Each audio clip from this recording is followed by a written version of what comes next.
আসসালামু আলাইকুম রহমতুল্লাহি ওবরকাতুহু।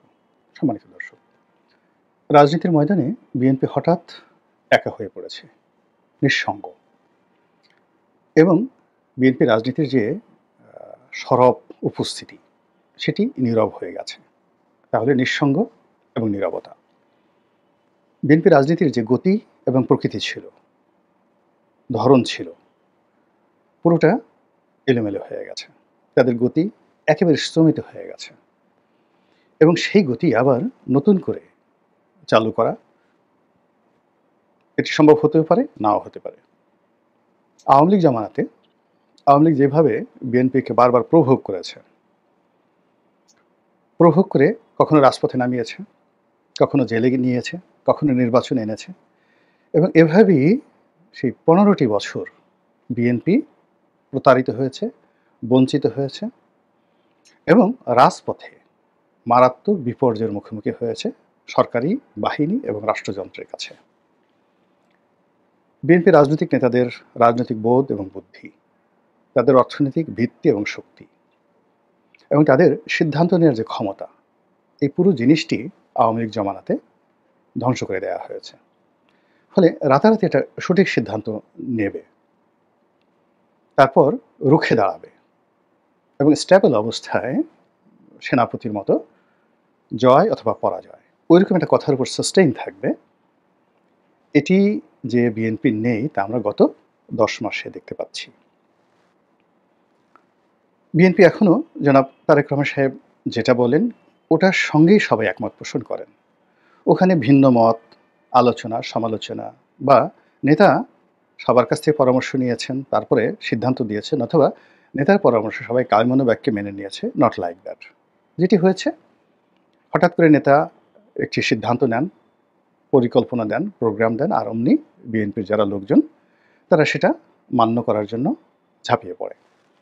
তো শেখ হাসিনার জামানাতে সেখানে জনাব তারেক রহমান সাহেব সুপ্রিম লিডার হিসেবে তাকে অনেক কিছু পারসিউ করে করতে হতো। অনেক লোক সরকারি এজেন্ট ছিল তার দলের মধ্যে, অনেক লোক ভারতের এজেন্ট ছিল, অনেক লোক তার প্রতি খুবই নিবেদিত প্রাণ ছিল। তো সব কিছু সমন্বয় করে তিনি যে কাজকর্ম করতেন, এখন এই ইউনূস সরকারের আমলে তাকে সেটা করতে হয় না। তার যে একটা ভাইব তৈরি করে দেওয়া হয়েছে যে তিনি নেক্সট প্রাইম মিনিস্টার, তিনি ক্ষমতায় আসছেন, বিএনপি সরকার গঠন করছে এবং এই জন্য বিএনপির যারা নেতাকর্মী আনকন্ডিশনালি তার সকল কথা, সকল বাক্য, সকল সিদ্ধান্ত মুহূর্তের মধ্যে মেনে নিচ্ছে। এটা যতটা না বিপদ, তার চেয়ে বড় বিপদ হলো জনাব তারেক রহমান সাহেবের ঘনিষ্ঠ বলে দেশে কিছু লোক পরিচিতি লাভ করেছে, আর লন্ডনে কিছু লোক পরিচিতি লাভ করেছে। তাদের সঙ্গে আসলে তারেক রহমান সাহেবের কতটা সখ্যতা রয়েছে, কতটা লেনাদেনা রয়েছে, কতটা নির্ভরতা রয়েছে আমরা জানি না। কিন্তু সেই মানুষগুলো গত ১০ মাসে, মানে যারা তারেক রহমান সাহেবের ঘনিষ্ঠজন বলে পরিচিত, তারা তাদের মতো করে দলকে পরিচালনা করার চেষ্টা করছে এবং অনেক সিদ্ধান্ত বাস্তবায়িত হয়ে যাচ্ছে, অনেক ঘটনা ঘটে যাচ্ছে, যেটির সঙ্গে দলের হাইকমান্ড, এমনকি জনাব তারেক রহমান সাহেব অথবা বেগম জিয়া, তাদের সাথে যে একটা সংযোগ আছে এটা মনে হচ্ছে না, কিন্তু ঘটনা ঘটে যাচ্ছে একটার পর একটা। তো এর ফলে কি হলো, এই দলটির মধ্যে যে একটা বন্ধন ছিল, মানে শেখ হাসিনার জুলুম, অত্যাচার, তাপ, চাপে মানে পিষ্ট হয়ে আওয়ামী লীগের নেতাকর্মীরা একেবারে কাঁঠালের কোয়া যেভাবে একটার সঙ্গে একটা লেগে থাকে, ওইভাবে নেতাকর্মীদের মধ্যে একটা বন্ড তৈরি হয়েছিল ১৫ বছরে। অভাব ছিল, অভিযোগ ছিল, জেল ছিল, জুলুম ছিল, হুলিয়া ছিল, কিন্তু সেই বন্ডটা নষ্ট হয়নি। কিন্তু এখন কি হলো, এখন সব কিছু মহাশূন্যে হারিয়ে গেছে। কাঁঠালও নেই, কাঁঠালের কোষ নেই, বিসিগুলো সব এলোমেলো ঘুরে বেড়াচ্ছে, একজন আরেকজনের সাথে কোনো বিসির সম্পর্ক নেই। যাই হোক, তো এখন এই যে বিএনপির কতগুলো সিদ্ধান্ত,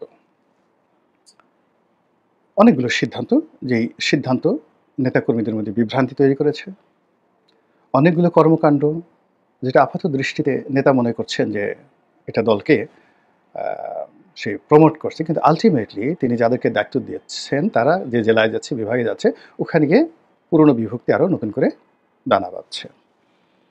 তিনি যাদের সঙ্গে বন্ধুত্ব করতে চাচ্ছেন, তার আপনজন, তার কাছের লোক, তার রাজনৈতিক যে সহযোগী হবেন যারা, জোট সঙ্গী হবেন যারা, যেমন ধরেন ভিপি নুরু, আন্দালিব রহমান পার্থ, এরপর আরও অনেকগুলো ছোট ছোট রাজনৈতিক দলগুলো আছেন, তাদের সঙ্গে বিএনপির আপামর জনসাধারণের বা নেতাকর্মীদের যে ধরনের সম্পর্ক, শ্রদ্ধা প্রদর্শন, কোঅপারেশন দরকার সেটা হয়নি।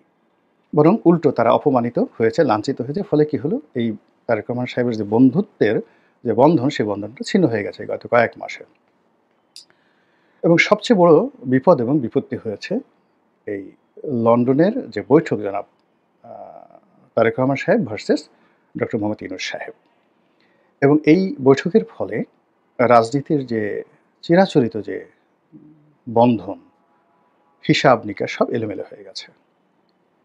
বিএনপি প্রথমে এক সপ্তাহ খুব খুশি, এবং যেহেতু তারেক রহমান সাহেব বৈঠক হয়েছেন, তিনি হেসেছেন, বিএনপির সব লোক হেসেছে। তিনি যাকে বলা হয় ডক্টর মোহাম্মদ ইউনূসকে প্রশংসা করেছেন, তার প্রতি শ্রদ্ধা দেখিয়েছেন। বিএনপির সব লোক অন্ধভাবে আনকন্ডিশনালি ডক্টর মোহাম্মদ ইউনূসকে শ্রদ্ধা জানানোর চেষ্টা করেছে, সমর্থন জানানোর চেষ্টা করেছে। ডক্টর মোহাম্মদ ইউনূস তার পবিত্র জবান দিয়ে এবং জনাব তারেক রহমান সাহেব তার পবিত্র জবান দিয়ে 2025 সনের ফেব্রুয়ারি মাসে নির্বাচনের ব্যাপারে যে আশাবাদ ব্যক্ত করেছেন, সেটা একেবারে শতভাগ বাস্তবায়িত হবে। এবং সেভাবেই বিএনপি নেতাকর্মীরা স্বপ্ন দেখে তারা সেই সরকারের সঙ্গে কোঅপারেশন শুরু করেছে। ফলে এই বৈঠকের আগে, অর্থাৎ তারেক রহমান সাহেবের সঙ্গে লন্ডনে যে বৈঠকটা হলো, সেই বৈঠকের আগে যে রাজনৈতিক আবহাওয়া ছিল, মাঠ ছিল উত্তপ্ত, এবং পুরো রাজনীতির বলতে গেলে 99% বিএনপি নিয়ন্ত্রণে ছিল। জামাত, যেটা 2024 সনের সেপ্টেম্বর মাসে জামাতের একটা রমরমা অবস্থা ছিল, এনসিপি তখনও হয়নি, কিন্তু সমন্বয়কদের যে একটা রমরমা অবস্থা ছিল, সেটা কালের বিবর্তনে এসে ঘুরে ঘুরে এসে সেই এপ্রিল মে একেবারে শতভাগ বিএনপির দখলে চলে আসে।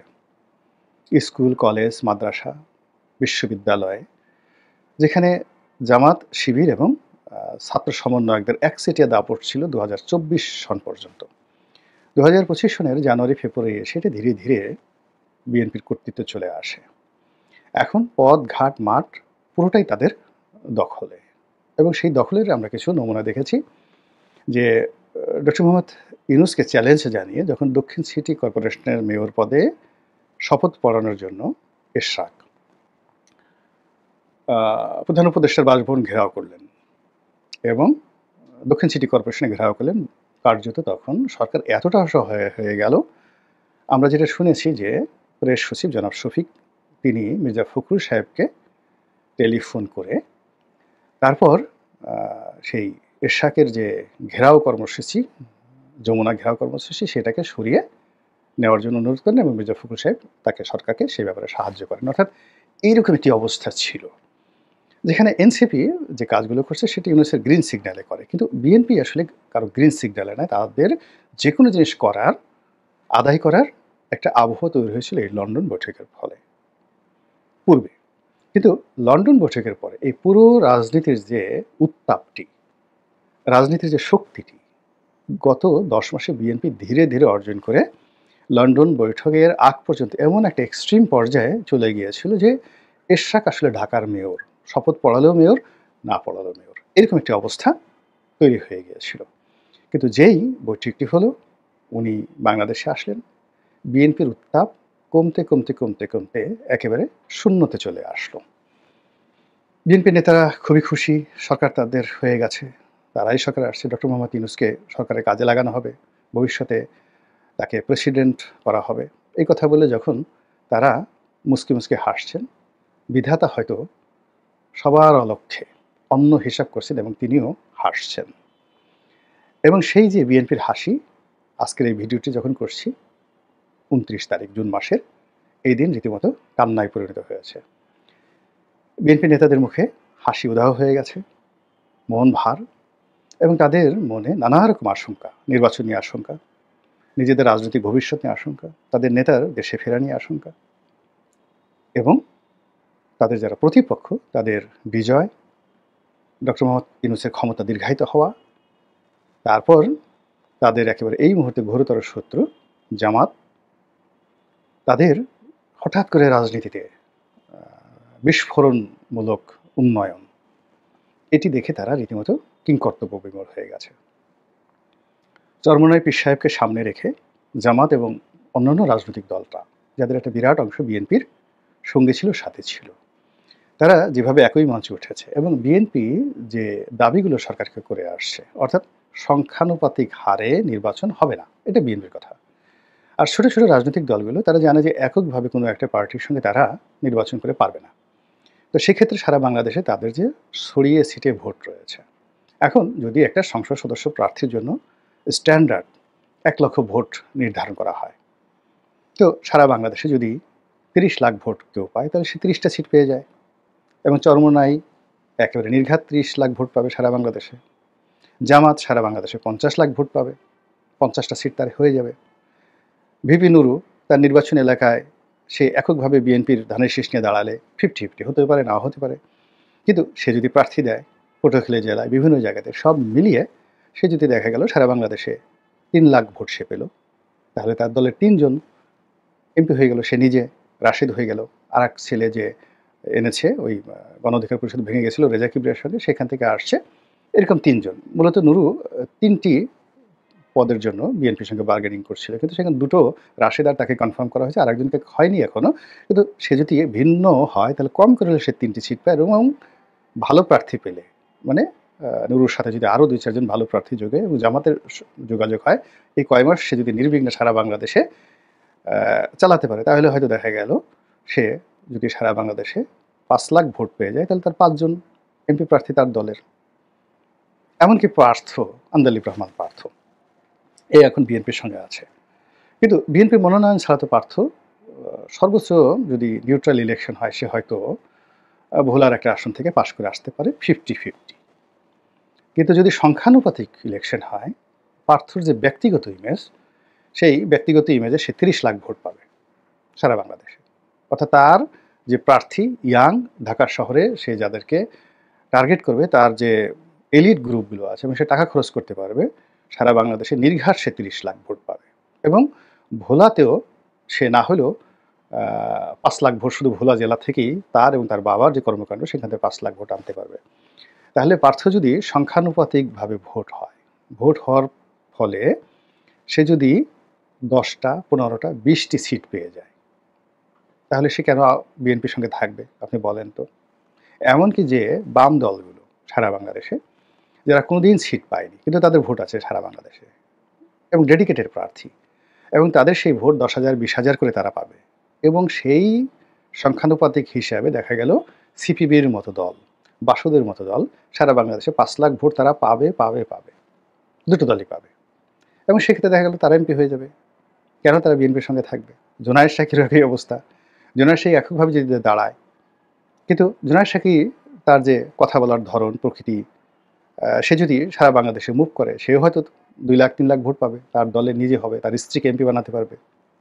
কেন সে বিএনপির সাথে যাবে? এই যে একটা পরিস্থিতি, সংখ্যানুপাতিক নির্বাচনের জন্য রাজনৈতিক দলগুলো যে ঐক্য হয়েছে, যারা মঞ্চে আসছে, এতেই বিএনপির অর্ধেক আয়ু কমে গেছে, এবং এটা যদি মুভমেন্ট আরও 15 দিন থাকে, আমি বাকি যাদের নাম বললাম, সেই অন্যান্য যে রাজনৈতিক দল, এলডিপি, কর্নেল ওলির এলডিপি, সে আর একটা এলডিপি যে আর একটা গ্রুপ, সাদাত হোসেন সেলিম, সেই এলডিপি, তারপরে আসম আব্দুর রব সাহেবের জাসদ, তারা, বাসদ, তারা, বাসদের দুটো গ্রুপ আছে, সেই দুটো গ্রুপ, মানে সবাই দেখা যাচ্ছে যে এই সংখ্যানুপাতিক নির্বাচনের দিকে ঝুঁকে যাবে, বিকজ পার্লামেন্টে তারা রিপ্রেজেন্টেশন ওইভাবে তাদের হবে।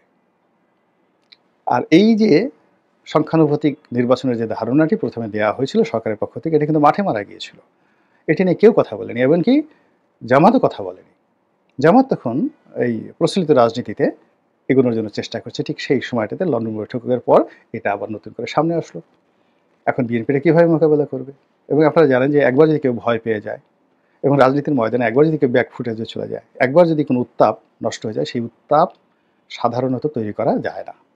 আর যদি তৈরি করতে হয়, বহুদিন অপেক্ষা করতে হয়। আমি অধম মানুষ, বিএনপির একেবারে সাধারণ একজন, যাকে বলা হয় ওয়েল উইশার, কর্মীও না, ওয়েল উইশার। যেহেতু এই দলটির হয়ে নির্বাচন করেছিলাম, আগস্ট মাসের 6-7 তারিখ থেকে আমি কিছু কথাবার্তা বলছি, বিএনপির অনেক লোক পছন্দ করেনি। ভিডিওগুলো অতীতে যারা দেখছেন মিলিয়ে দেখেন, আর আজকের বাস্তবতা দেখেন, আর আজকে যা বললাম মিলিয়ে দেখেন। যদি বিএনপির একটা শীর্ষ নেতাও মানে অনেকের সাথে টেলিফোনে কথা হয়। এখানে তো আসলে কেউ সিদ্ধান্ত নিতে পারে না। কিন্তু বিএনপির যখন বিপদ ছিল, বিএনপির সবাই টেলিফোন করতেন। বুদ্ধি নিতেন, পরামর্শ নিতেন, সাহায্য নিতেন। কিন্তু আগস্ট মাসের ৭ তারিখের পরে মনে হলো যে আমাকে তারা চেনেই না। কিন্তু জীবনে যে বুদ্ধির চাইতে এবং বুদ্ধিটা মানে একজন লোক ভীতসন্ত্রস্ত, একজন লোক অসফল, একজন লোক বয়স্ক হয়ে গেছে। তার বুদ্ধি আর একজন লোক সফল, শান্ত, ধীর, স্থির তার বুদ্ধি সমান নয়। এক চরিত্রহীনের বুদ্ধি, চরিত্রবানের বুদ্ধি এক নয়। তো এই জিনিসগুলো বিএনপি যারা লোকজন রয়েছে তারা তাদের সেই বিপদের দিনে যারা তাদেরকে বিভিন্ন সময় সাহায্য করেছে, সহযোগিতা করেছে, সুসময় আসার পরে তারা এই জিনিসগুলো ভুলে গিয়ে যাদের কারণে তাদের ব্যর্থতা এসেছে, যাদের কারণে 111 এসেছে, যাদের কারণে তাদের দুর্নাম বদনাম হয়েছে, সেই তাদের বুদ্ধি পরামর্শ নিয়ে গত ১০ মাসে দেখেন আজকে কি অবস্থা হয়ে গেছে।